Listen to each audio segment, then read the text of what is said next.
하나님의 부르심에 응답한 자로서 하나님의 권위와 능력으로 보내심을 받는 우리 모두가 되기를 예수님의 이름으로 축복합니다.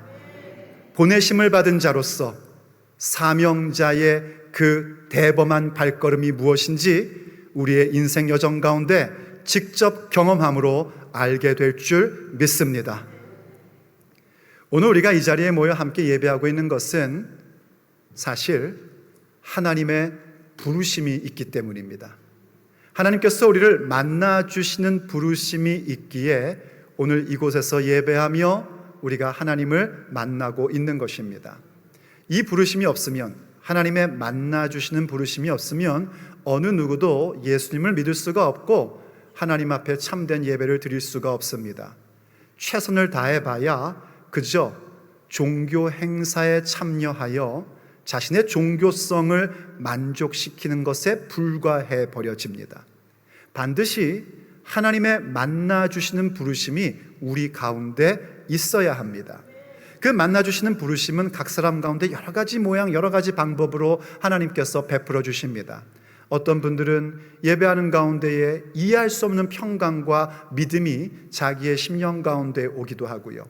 또 어떤 분들은 찬양을 하면서 왜 이렇게 눈물이 나는지, 이러다가 잘못되는 거 아닌가 주체할 수 없는 눈물이 흐르기도 하고요. 또 어떤 경우에는 말씀을 들으면서 아하, 내 생각이 틀렸구나, 하나님이 원하시는 것이 이것이구나 하며 깨달음을 갖기도 합니다. 또 어떤 경우에는 하나님께서 특별히 우리의 눈과 귀를 열어주셔서 우리의 모든 오감을 열어 하나님의 임재를 직접 체험하는 신비한 역사도 베풀어 주십니다. 이 모든 것들은 어떠한 것이든지 간에 하나님께서 우리를 만나주시는 부르심으로 은혜를 베풀어 주시는 겁니다. 여러분, 전부 다 만나주시는 부르심이 있기를 간절히 원합니다. 그런데 그때에 또다시 하나님께서 만나주시는 부르심을 베푸실 때에 항상 같이 오는 게 뭐냐면 요구하시는 부르심입니다. 반드시 우리에게 무언가를 요구하십니다. 왜냐하면 하나님의 요구하시는 바를 알지 못하면 우리가 그렇게 만나주시는 부르심인 그 은혜 받음, 그때 그 모든 은혜가 자칫 잘못된 신앙으로 우리를 이끌어가기 참 쉽기 때문입니다. 아니, 그렇게 이끌어 갑니다. 사실 우리가 부르심을 받을 때에, 만나주시는 부르심 가운데에 받는 그 은혜는 놀라운 신비로움입니다. 그런데 그 요구하시는 부르심을 듣지 못하면 그 신비에 빠져버립니다. 그래서 점점 갈수록 더 자극적인 것을 원하고 뭔가 또 다른 게 없나 이런 걸 찾아 나가기 시작합니다. 여러분, 오해하지 마십시오. 신비가 틀렸다는 얘기가 아닙니다. 하나님은 신비입니다. 우리의 믿음은 신비입니다. 어떻게 우리가 믿음을 갖게 됐습니까? 정말 그 모든 것들은 신비로움입니다. 그런데 이것이 자칫 잘못하면 그 신비를 추구하는 이른바 신비주의자가 되어버립니다. 그러면 큰일 납니다. 그래서 언제나 하나님의 그 만나주시는 부르심 속에는 그분의 요구하심이 늘 있습니다. 하나님께서 모세를 만나주실 때 딱 그랬습니다. 그 가시떨기 나무가 불타는데 태워지지 않는 그 신비함 가운데에 그를 만나주셨고, 그 신비함 속에서 하나님은 그에게 요구하시는 부르심을 주셨습니다. 모세야, 모세야, 내 발에서 신을 벗어라. 내가 선 곳은 거룩한 땅이니라. 오늘 우리에게도 그것을 요구하고 계십니다. 모든 신비로움으로 우리를 만나주시면서 요구하시는 것이 우리의 발에서 신발을 벗으라 하십니다. 왜냐하면 우리가 서 있는 곳은 거룩한 땅이기 때문입니다. 우리가 서 있는 곳, 그것이 가정이든 이웃이든 직장이든 학교든 어디든 간에 그 모든 곳은 다 거룩한 땅입니다. 왜냐하면 하나님이 그곳에 계시기 때문입니다. 그래서 우리는 그 현장 가운데 우리의 발에서 신발을 벗어야 됩니다. 신발을 벗는다는 것은 바로 그 현장, 그 자리 가운데에 하나님이 주인이시고 나는 그분의 종임을 확인하는 것이며, 나의 모든 온 삶을 그분께 드리는, 살아있는 거룩한 제물로 내 삶을 드리는 것이 바로 신발을 내 발에서 벗는 것입니다. 그게 바로 하나님의 요구하시는 부르심에 응답하는 것입니다. 여러분 전부 다 이 응답이 있기를 간절히 원합니다. 하나님께 응답을 드리십시오. 여러분의 발소 신발을 벗으십시오. 그럴 때 하나님께서는 우리를요 세워 보내주십니다. 하나님의 권위로 우리를 세워주시고 그분의 능력을 힘입어 우리의 보내심을 받는 자리 가운데로 보내주십니다. 그것이 하나님의 부르심입니다. 우린 이러한 부분들을 철저하게 하나님의 말씀을 통하여 배웠습니다. 좀 더 자세히 알고 싶으신 분들은 교회 홈페이지에 가셔서 8월 24일자 말씀을 다시 들으시면 큰 유익이 될 것입니다. 그런데 여러분 보십시오. 바로 그렇게 부르심을 받고 보내심을 받았을 때에 그 보내심을 받은 자리 가운데 우리는 언제나 하나님의 부르심을 의지하며 그 자리 가운데 있어야 됩니다. 그때 하나님의 부르심을 의지한다는 건 구체적으로 무엇을 말하냐면 보내심을 받은 자로서 나의 정체성이 무엇이고 내가 그 자리 가운데 할 일이 무엇인지를 기억하며 살아가는 것입니다. 반드시 그것을 컨펌하고 기억하셔야 됩니다. 왜냐하면 하나님께서 우리를 보내신 그 자리는 낙원이 아니기 때문입니다. 착하고 순종하는 사람들이 있는 곳으로 보내신 것이 아닙니다. 우리 가정도 이웃도 직장도 학교도 오히려 하나님께 불순종하고 거역하는 자, 우상을 숭배하는 것에 매우 익숙한 자들로 가득한 그 자리로 우리를 보내십니다. 그래서 그 자리 가운데서 우리는 보내심을 받은 자로서의 내가 누구이고 어떤 역할을 하는지를 명심하셔야 됩니다. 오늘 우리가 들어야 될 메시지는 분명합니다. 보내셨으니, 하나님께서 우리를 우리의 삶의 자리로 보내셨으니 과연 우리의 정체성은 무엇이어야 하며 우리의 역할은 무엇이어야 할까요? 오늘 우리가 함께 들으며 보내심을 받은 그 자리 가운데 늘 기억하며 살아야 할 주님의 메시지입니다. 첫째, 우리의 정체성은 구원의 통로입니다. 보내심을 받은 그 자리 가운데 우리는 하나님께서 베푸시는 구원, 그분이 행하시는 일들, 그 표적과 기사의 통로로서 보내심을 받았습니다. 하나님께서는요 모세를 통하여 그 부분을 분명하게 이야기해 줍니다. 지금 우리가 보고 있는 본문은 스데반 형제가 자신을 고소한 유대인들에게 변론적인 설교를 하는 장면입니다. 그 가운데 모세 이야기를 꽤 많이 합니다. 이 스데반은 그 변론적인 설교를 하면서 참된 신앙이 무엇인지를 설명해 주고요, 특별히 모세 이야기 속에서 어떻게 살아야 되는가, 믿는다는 것은 무엇이냐에 대한 귀한 메시지들을 우리에게 전해주고 있는 것입니다. 우리가 이미 들었다시피 모세는 나이가 40이 되매 자기의 열정으로 시작했다가 크게 실패를 하게 됩니다. 그 실패한 모세를 하나님은 하나님의 때에 불러주셨고 그를 만나주시며 세워서 보내주십니다. 자신을 거역하고 거절했던 그들에게 하나님이 다시 보내주신 것입니다. 그럴 때 어떻게 보내셨습니까? 하나님의 권위로 세워주시고 그분의 능력을 힘입어 보내어 주셨습니다. 그때 모세가 한 일은 무엇이냐면 바로 그렇게 하나님이 이스라엘 백성들을 향하여 베푸시고자 하시는 그 구원의, 그리고 그들에게 행하시는 모든 표적의 통로가 되었던 겁니다. 오늘 본문이 이렇게 설명해 주고 있습니다. 35절과 36절을 보시죠. 그들의 말이 누가 너를 관리와 재판장으로 세웠느냐 하며 거절하던 그 모세를 하나님은 가시나무 떨기 가운데서 보이던 천사의 손으로 관리와 속량하는 자로서 보내셨습니다. 세워 보내셨습니다. 보내셨으니 36절, 이 사람이 백성을 인도하여 나오게 하고 애굽과 홍해와 광야에서 40년간 기사와 표적을 행하였느니라. 모세가 이스라엘 백성을 애굽에서 인도하여 내었고 모세가 광야에서 40년간 기사와 표적을 행하였다라고 그렇게 기록해 주고 있습니다. 모세가 하나님께 부르심을 받고 보내심을 받아 그 땅에 갔지만은요, 그렇다고 해서 이스라엘 백성들이 기다리고 있었던 것 아닙니다. 굉장히 순종적이고 말지 안 듣는 사람들로 있었던 것 아닙니다. 여전히 그들은 거역했고 순종하지 않았었습니다. 출애굽한 이후에도 마찬가지입니다. 하나님의 놀라운 표적과 기사를 보고 출애굽했음에도 불구하고 그들은 여전히 거역하고 불순종하고 우상 숭배를 일삼았었습니다. 그럼에도 불구하고 모세는 흔들림 없이 그 모든 사역을 할 수 있었던 것은 그가 부르심을 받은 자로서 보내어졌기 때문입니다. 그래서 보내심을 받은 자로 하나님께서 그에게 주신 놀라운 권세와 능력을 가지고 그들을 인도하여 냈고, 그의 손을 통하여 놀라운 표적과 기사를 행하였습니다. 그러나 여러분 아시지 않습니까?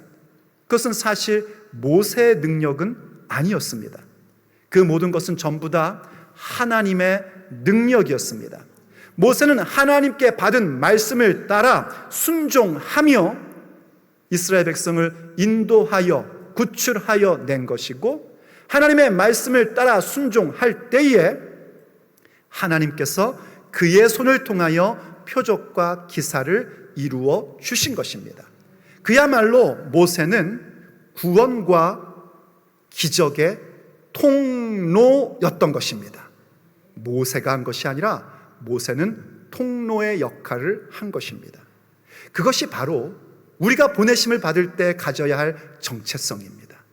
하나님이 우리를 우리의 가정과 이웃과 직장으로 보내실 때에 우린 그 자리에서 우리가 누구임을 알아야 되는가? 내가 바로 구원의 통로라는 사실을 기억하셔야 됩니다.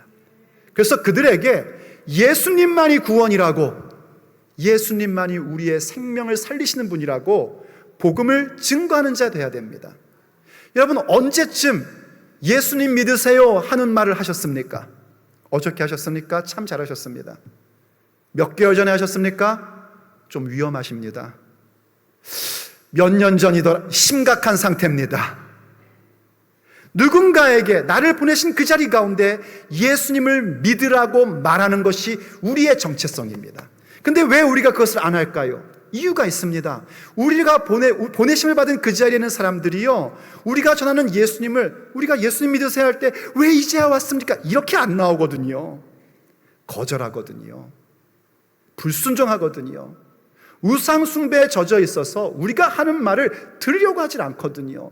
도리어 우리를 욕하고 업신여기고 자기들이 필요할 때는 이용해 먹으려고 하거든요. 그러다 보니 어느새 예수님을 믿으라는 구원의 통로의 역할을 우리가 잊어버리고 놓치며 살아가는 겁니다. 그러다 보니 어떤 현상이 일어납니까? 우리의 삶에 하나님의 표적이 나타나질 않습니다. 기적이 없습니다. 분명히 예전에는 하나님의 일하심을 경험하고, 야, 이건 정말 기적이다, 하나님이 하셨구나, 이거 있었는데 요즘엔 그게 없습니다. 왜 없을까요? 잘 생각해 보십시오. 복음 전하는 것이 나에게 멈춰졌기 때문입니다. 우리가 구원의 통로로서 예수님을 증거할 때에 주님께서는 거기에 기사와 표적을 행하여 주십니다.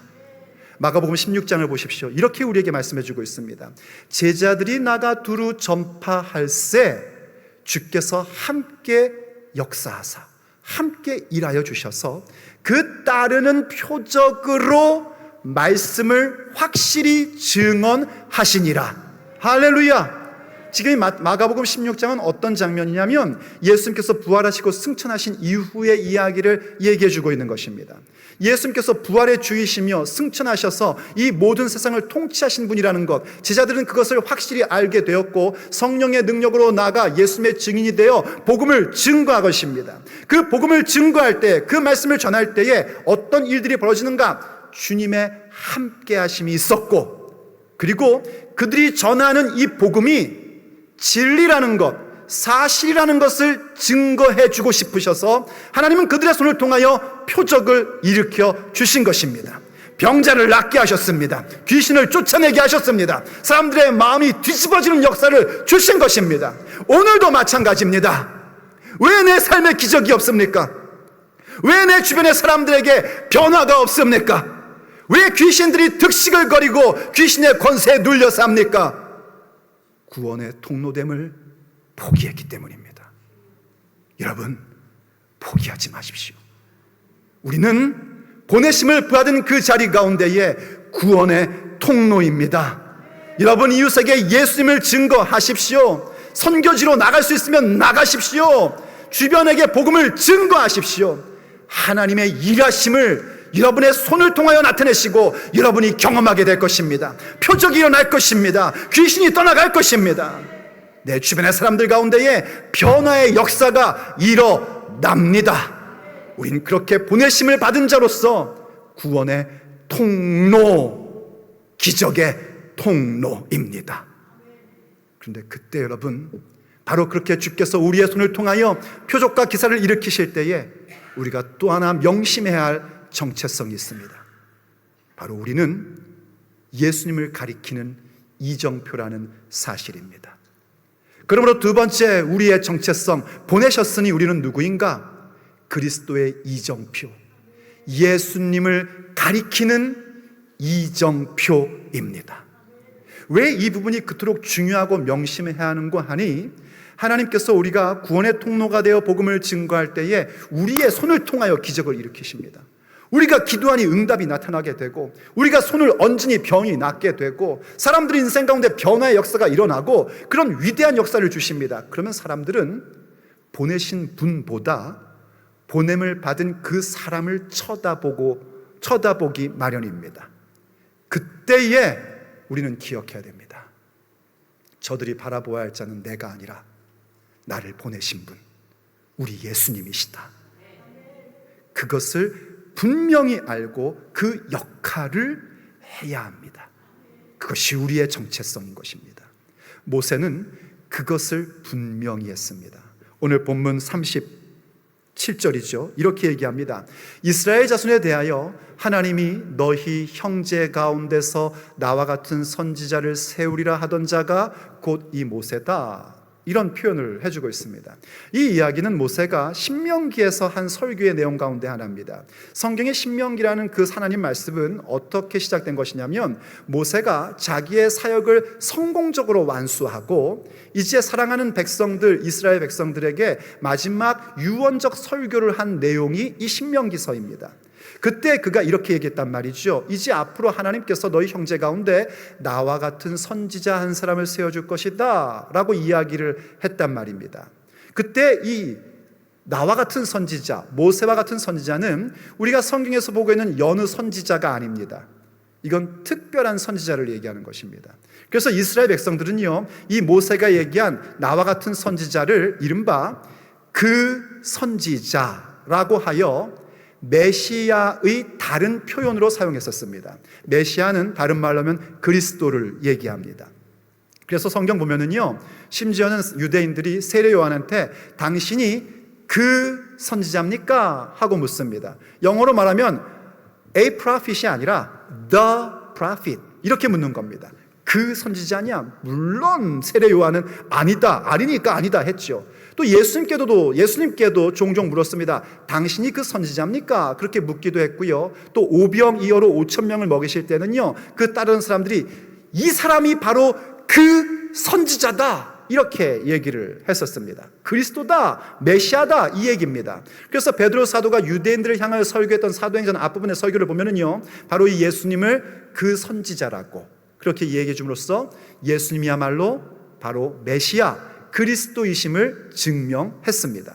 다시 말해 지금 모세가 한 일이 뭔가, 그는 하나님께서 보내셨기 때문에 하나님의 놀라운 구원의 통로요 기적의 통로로 살고 있었습니다. 그리고 이제 자신의 사역을 마무리할 때에 그 백성들이 자기를 바라보는 것을 만족할 수가 없었고 거기에 머물 수가 없었던 겁니다. 자칫 잘못하면 그들이 모세를 우상화시킬 수 있거든요. 이스라엘 백성은 그러고도 남을 사람들이었습니다. 그래서 그가 대범하게 얘기하는 겁니다. 너희들이 바라봐야 될 존재는 내가 아니라 하나님께서 보내실 나와 같은 선지자, 다른 말로 하면 그리스도 예수님이시다. 이걸 분명하게 확정지어 말해주고 있는 겁니다. 그게 보내심을 받은 자들이 가져야 할 정체성이요 역할입니다. 우리가 이 모습 가져야 된단 말입니다. 하나님께서 우리를 보내셨을 때 하나님이 일으키시는 놀라운 일들, 그 일들 속에 사람들은 자꾸 우리를 보지 않습니까? 참 이상합니다. 그게 사람들의 본성입니다. 그런 얘기 있죠. 달을 가리키는 손가락을 보면 달을 봐야 되는데 손가락만 본단 말이죠. 제가 여러분 저기 좀 보십시오. 그럼 어떻게 하셔야 돼요? 그렇죠. 이렇게 말씀을 잘 듣는 분들은 고개가 돌려진다니까요. 여러분 저기 좀 보세요. 그럼 저기를 봐야 되는데 이런단 말입니다. 손가락이 기네. 손가락이 소프트 보이네. 손가락이 굉장히 거칠어 보이네. 이거 하고 있는 게 사람들이거든요. 그리고 사람의 본성은 어떤가? 그걸 즐깁니다. 나를 바라봐 주기를, 내가 드러나기를 원합니다. 지난 주 중에요, 저희 목사님이 저한테 목사님 이것 좀 보세요. 이게 요즘에 메가철치 시니어 패스터가 하는 거래요. 그래서 저한테 또 그걸 하라고 보여주는 줄 알고 봤더니 그 메가철치 어떤 목사가요, 설교하다가 갑자기 공중으로 붕 뜨더라고요. 봤더니 와이어를 가지고 공중에 붕 떠가지고, 큰 교회니까 여기서 하다가 저쪽 스테이지로 딱 옮겨지는 순간 뒤에 백댄서들과 함께 춤을 막 추면서 이렇게 하더라고요. 보는 순간 제가 딱 미쳤구나 그랬습니다, 제가. 그리고 다시 돌아와서 생각해 봤습니다. 그래도 메가처치 패스터인데 뭔가 의도하는 바가 있었지 않았을까? 생각하는 바가 있지 않았을까? 제가 사람이 참 괜찮지 않습니까? 그래가지고 그래도 뭔가 의도하는 바가 혹시 있지 않을까 하여 제가 다시 찾아서 봤습니다. 아무리 보고 아무리 생각해봐도 거기에 예수님 없습니다. 회개도 없고 구원도 없고 생명도 없고 쇼만 있더라고요. 그런 짓을 지금 누가 하고 있냐면 목사라는 사람들이 하고 있는 겁니다. 목사는 메시아가 아닙니다. 이정표입니다. 우리가 구원자 아닙니다. 우리가 미라클 워커가 아닙니다. 하나님이 기적을 베푸시는 분이십니다. 그분을 바라보게 해야 됩니다. 바나바와 바울이요, 이고니온이라는 지역에서 복음을 전했었습니다. 그런데 그곳에 있던 유대인들이요, 너무 싫어가지고요, 사람들을 막 이렇게 선동해가지고 그 지역 사람들이 악감정을 갖게끔 만들어 버렸습니다. 그럼에도 불구하고 바울과 바나바는 포기할 수 없었습니다. 왜냐하면 보내심을 받은 자들이거든요. 그래서 끊임없이 복음을 증거할 때 하나님이 이고니온 지역 가운데에 기적을 베풀어 주셨습니다. 많은 표적이 일어났어요. 그런데 여러분 어떤 일이 벌어진지 아십니까? 그렇게 표적이 일어났음에도 불구하고 사람들이 이 바나바와 바울을 돌로 치려고 했습니다. 그래서 주님 명령대로 돌로 치려고 하니까 도망갔습니다. 돌로 치려고 하니까 도망가야지 어떡하겠습니까? 도망가서 루스드라라는 지역으로 갔습니다. 이 루스드라는 지역에서도요, 가서 역시 복음을 증거했죠. 보내심을 받은 자는 언제나 구원의 통로로 살아가는 것입니다. 어디를 가든지 예수님의 복음을 증거하게 되어 있습니다. 그러자 하나님께서 또 놀라운 표적을 일으켜 주셨습니다. 날 때부터 걷지 못하던 자가 일어나 걷게 된 겁니다. 근데 그때 루스드라에서는요, 이고니온에 있었던 일과 정반대 현상이 일어났었습니다. 이 기적이 일어나니까는요, 사람들이 얘기하는 겁니다. 바나바는 나이가 많으니까 저는 제우스 신이로구나. 그리고 바울이 말하는 자니까 바울은 헤르메스 신이구나. 이렇게 평가를 하면서 제우스 신전에 있는 제사장들이요, 송아지를 끌고 와서 바나바 바울에게 제사를 드리려고 온 겁니다. 그때 바울과 바나바는 그걸 즐기지 않았습니다. 야, 나를 이렇게 신적인 존재로 여기면 다음부터 내가 하는 말 다 믿을 테니까 내가 이걸 이용하면 되지 않을까? 절대로 그렇게 할 수 없었습니다. 그들은 이렇게 반응을 보였습니다. 사도행전 14장 14절 말씀입니다. 두 사도 바나바와 바울이 듣고 옷을 찢고 무리 가운데 뛰어들어가서 소리 질러 이르되 여러분이여 어찌하여 이러한 일을 하느냐? 우리도 여러분과 같은 성정을 가진 사람이라, 여러분과 똑같은 육체를 가진 사람이란 말이에요.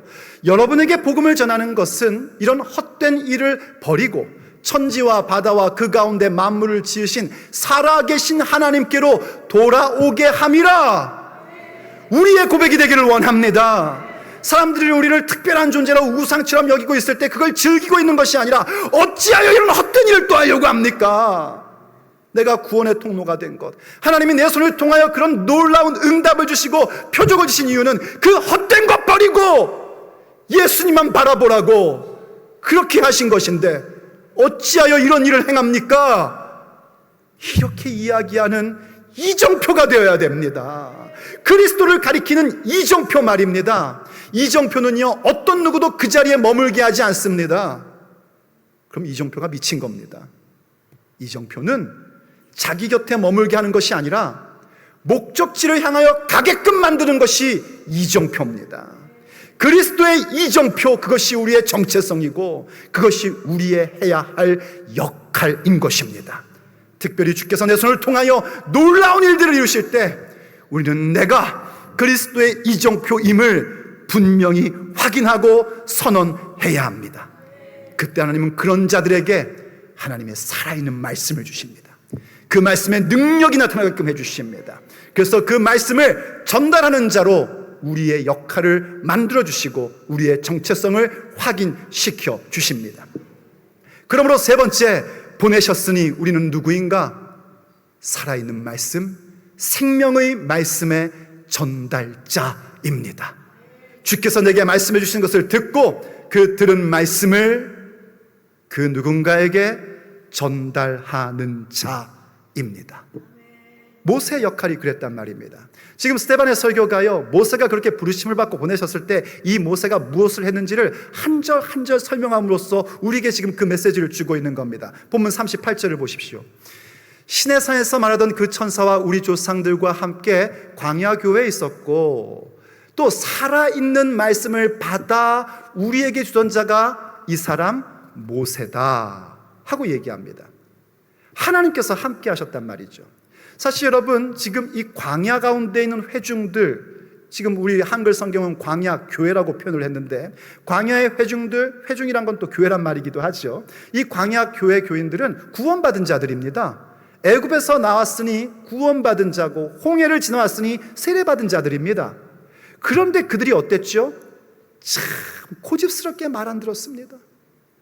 아주 틈만 나면 거역하고 불순종하고 틈만 나면 우상 숭배하고, 우리가 다음에 볼 겁니다. 그럼에도 불구하고 하나님은 그들을 버리지 않으셨습니다. 왜냐하면 고집스럽고 못났어도 하나님이 구원해 주신 하나님의 백성이기 때문입니다. 모세도 그들을 포기하지 않았습니다. 왜냐하면 모세는 보내심을 받은 자였기 때문입니다. 그래서 하나님이 어떻게 하셨습니까? 그들을 정말 교회되게 하시려고 광야 회중들을 광야 교회되게 해주시고자 그들에게 말씀해 주시고 설득해 주시고 방향을 가르쳐 주시고 그렇게 끊임없이 그들에게 말씀해 주셨습니다. 그때 그 방법이 뭐였냐면 모세로 하여금 듣게 하시고 그 모세가 들은 말씀을 전달하는 방법으로 그 일을 하게 하셨습니다. 그게 바로 보내심을 받은 자의 역할입니다. 여러분, 우리도 하나님께서 보내신 그 자리 가운데에 말씀의 전달자가 되셔야 됩니다. 구원의 복음을 전하는 것뿐만이 아니라 그 영혼을 위하여 지금 내 곁에 있는 그들이 자녀일 수도 있고 손주들일 수도 있고 남편일 수도 있고 아내일 수도 있고 직장 동료일 수도 있고 이웃일 수도 있는데 그 사람을 향하여 하나님이 무슨 말씀을 하시는지를 듣고 전달하셔야 됩니다. 할 수만 있다면 여러분 성경을 가르치는 자가 되십시오. 하지만 직접 성경을 가르치지 못한다 할지라도 지금 말씀드린 것처럼 그 사람을 향한 하나님의 말씀을 들어서 전달하는 자 되십시오. 그걸 하려면 사실은 그 영혼을 위하여 먼저 기도하는 자가 되어야 됩니다. 그 사람을 염두에 두고 하나님과의 깊고 친밀한 자리 가운데로 들어가셔야 됩니다. 그러면 어떻게 되냐면 읽고 있는 그 말씀 가운데 그들을 향한 메시지가 보여지기 시작합니다. 또 혹은 듣는 설교 가운데에 그들을 향한 하나님의 음성이 들려오기 시작합니다. 여기 살아있는 말씀이라 할 때 그 말씀이라는 단어는 굉장히 특별한 단어입니다. ESV 성경은 oracle이라고 그렇게 번역을 해놓고 있습니다. 우리가 알아듣기 쉽게 하면 주님의 입의 말씀으로 들려온다는 겁니다. 그게 있어야 됩니다. 여러분, 목사들이 하는 게 그겁니다. 기록된 하나님의 말씀을 가지고 내게 맡기신 양떼들을 염두에 두며 기도함으로써 하나님이 어떤 말씀을 주시는지가 들려옵니다. 목사가 똑똑해서가 아닙니다. 아시다시피 저는 한 개도 안 똑똑한 사람입니다. 하나님이 들려주십니다. 들은 것을 전달해 드리는 겁니다. 그럼 놀라운 역사가 일어납니다. 첫 번째 일어난 역사가 뭔지 아십니까? 그렇게 전달자인 내가 먼저 은혜 받고 먼저 성장합니다. 그리고 그 전달된 메시지를 듣는 자들이 은혜를 받고 변화되고 성장하기 시작하는 것입니다. 그게 하나님의 일하심입니다. 여러분들도 그 역할을 감당하셔야 됩니다. 여러분의 삶의 자리 가운데 그렇게 말씀을 듣고 받아 전달하는 자 되십시오. 이건 단순히 저의 경험이 아닙니다. 하나님께서 디모데전서에서 이렇게 말씀하셨기 때문입니다. 내가 내 자신과, 디모데전서 4장 16절, 내 자신과 가르침을 살펴 이 일을 계속해라. 나 자신을 살피고 내가 지금 가르치고 있는 것이 사람의 생각과 나의 아이디어인가 아니면 하나님께 받은 것인가, 이걸 끊임없이 살피란 말입니다. 이것을 계속 행함으로써 내 자신과 내 듣는 자들을 구원하리라. 이때 구원이라는 것은 예수님 믿고 구원받는 그 구원뿐만이 아니라 우리의 인생의 문제 해결을 의미하는, 포함하는 그 구원을 말하고 있는 것입니다. 하나님의 일하심, 하나님의 문제 해결, 그 구원이 나에게 임하게 되고 내가 전하고 있는 이 말씀을 듣는 저들에게도 임하게 되는 그 위대한 역사가 일어나는 것입니다. 그러니 말씀의 전달자가 되십시오. 내 생각과 나의 아이디어가 아니라 그것을 두고 깊이 기도하고 하나님께 가까이 함으로 말미암아 하나님이 내게 들려주신 그 말씀, 그로 인하여 내가 은혜 받고, 내가 먼저 눈물 흘리고, 내가 먼저 회개하게 되고, 내가 먼저 성장하게 되고, 그래서 그것을 가지고 전달하십시오. 하나님께서 일하십니다. 그분의 기적이 일어납니다. 우리의 기도에 응답을 주십니다. 그때 명심하십시오. 그들은 우리를 자꾸 보려고 할 겁니다. 우리를 신적인 존재로 여기려고 할 겁니다. 아니요. 그때 우린 분명히 말해야 됩니다. 우리가 바라봐야 할 분은 예수님이시다. 나는 그리스도를 가리키는 이정표다. 이정표 가운데 머무는 자는 어리석은 자요, 그 이정표가 가리키는 방향으로 가는 자들이 진정한 믿음의 사람이다. 우리는 어느새 주께서 기뻐하시는 구원의 통로로 서 있을 것입니다. 그때 하나님께서는 우리에게 보여주실 것입니다.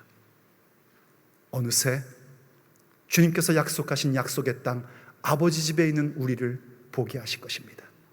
그리고 우리의 신앙의 여정 걸음걸음마다 하나님께서 하셨던 그 약속의 말씀이 우리의 그 보내심을 받은 모습을 통하여 성취되고 있음을 목격하게 될 것입니다.